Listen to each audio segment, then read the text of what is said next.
The Philippine Sea has become the world's new flashpoint. But here's the burning question.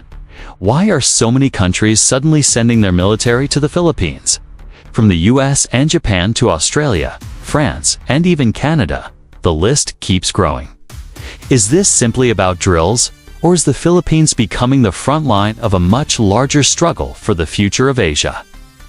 Welcome to GeoFrontline, where we decode global power moves and explain how they shape America, its allies, and the world. The Philippines, under President Ferdinand Marcos Jr., has transformed itself into a crucial pillar of the Indo-Pacific. For years, China has tried to coerce Manila through water cannon attacks, shadowing ships, and illegal territorial claims in the West Philippine Sea. But this time, the Philippines is not standing alone. The United States has dramatically deepened defense ties through the Enhanced Defense Cooperation Agreement.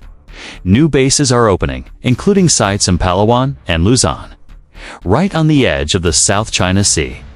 Every year, the Balikatan exercises grow larger, now involving more than 12,000 troops, with live-fire drills, amphibious assaults, and joint air and naval operations.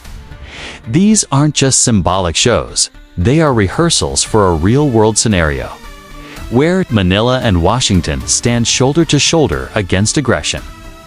Japan has entered the picture in a way that would have been unthinkable just a decade ago.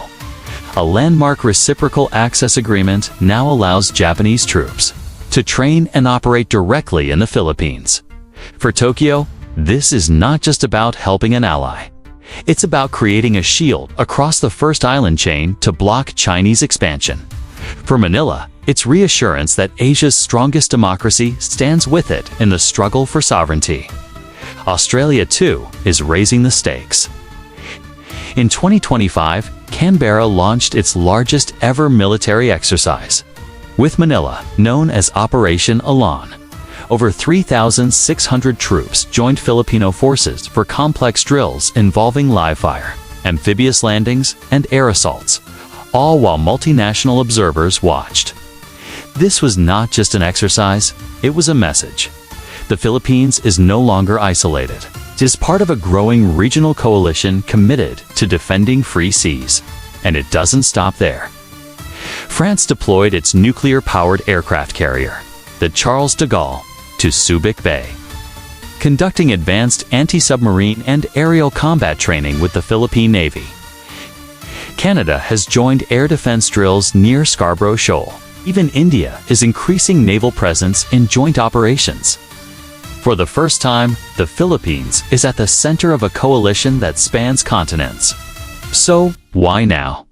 Because the Philippines has become the anchor point in the fight to preserve freedom of navigation. Every year, trillions of dollars of trade passes through the South China Sea. If Beijing gains unchecked control, it won't just strangle Manila, it will destabilize the global economy. The Allies know it, and they are acting before it's too late. But here's the suspense. Doesn't this risk making the Philippines a battlefield? Some critics warn that hosting foreign troops could drag Manila into great power conflict. Yet the truth is different. The Philippines isn't provoking war, it's deterring one. By strengthening alliances, Manila makes it clear that aggression against its sovereignty will trigger a united response. This is where Washington's strategy of integrated deterrence comes alive. The US is linking forces, bases, and technology with allies across the region, ensuring that China cannot exploit gaps or isolate the Philippines. Japan's new role, Australia's exercises, France's deployments, all fit into this puzzle. Together, they make the cost of Chinese aggression unacceptably high. And let's not forget Taiwan. Northern Philippine bases now serve as a crucial backstop for any contingency in the Taiwan Strait. By deepening ties with Manila, Washington and its allies extend their protective umbrella, making it far more difficult for Beijing to gamble on military adventurism. At the heart of it all, the Philippines is proving something powerful.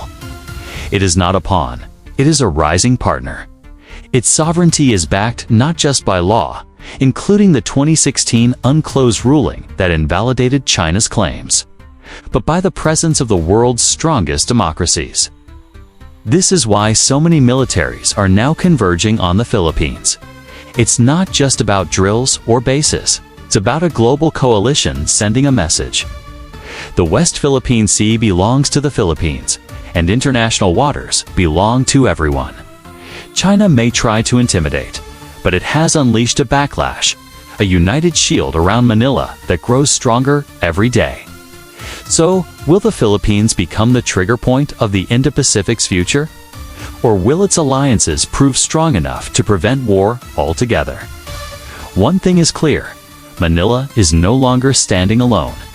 Shoulder to shoulder with America, Japan, Australia, and others, the Philippines is reshaping the balance of power in Asia.